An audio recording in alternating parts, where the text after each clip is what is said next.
On a une chance dans ce métier parce qu'on intervient sur différents types de matériel, que ce soit de l'agricole, que ce soit du travaux publics, que ce soit du parc et jardin ou de l'espace vert en nouvelle appellation, et même de la manute. C'est un métier qui est varié, qui est complet, différent, et qui a pour avantage aussi effectivement de permettre de faire des activités assez diversifiées. C'est un métier où il faut être très polyvalent, c'est un métier où c'est une passion. Il faut s'investir à fond tout le temps. On travaille sur plein de types de matériel, on découvre plein de choses toujours, c'est plein de nouveautés sur ce métier. Cette compétition est très forte, autant humainement qu'on s'aperçoit du nouveau. Moi j'aime mettre en lien les différents systèmes hydrauliques, électriques, mécaniques. On travaille aussi beaucoup via des ordinateurs pour trouver la panne.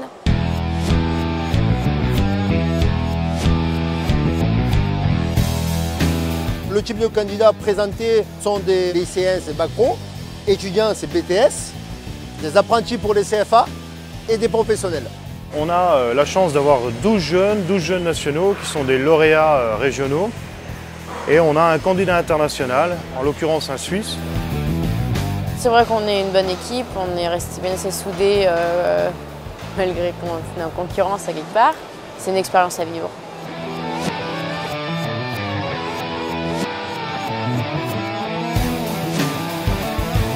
Pour cette finale nationale, donc, on a mis en place un certain nombre de postes. Il y a des postes dits de diagnostic où on va faire une recherche de panne. On a des postes en réparation où on va réparer du matériel et là en l'occurrence c'est sur un moteur qu'on va faire l'intervention.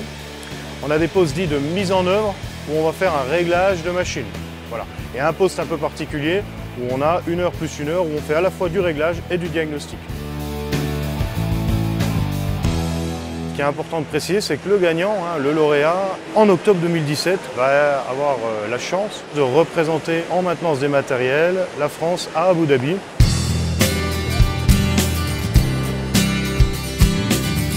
Mon employeur m'a permis de m'entraîner, donc il m'a laissé des journées de libre pour pouvoir voir avec mon coach, pour m'entraîner, pour augmenter mes capacités en recherche de panne et ma performance avec le stress.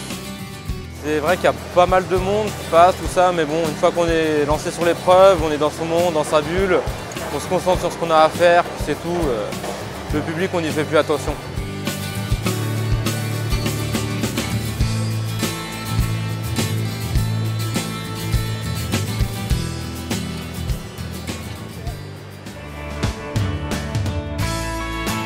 Les Olympiades des métiers, c'est forcément une fierté.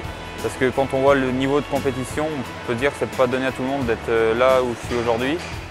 Chaque année, on anguille justement ces Olympiades pour nous, enseignants, nous redonner un boost quoi, en fait. Et nous dire waouh, voilà quoi, on sait pourquoi on fait ça.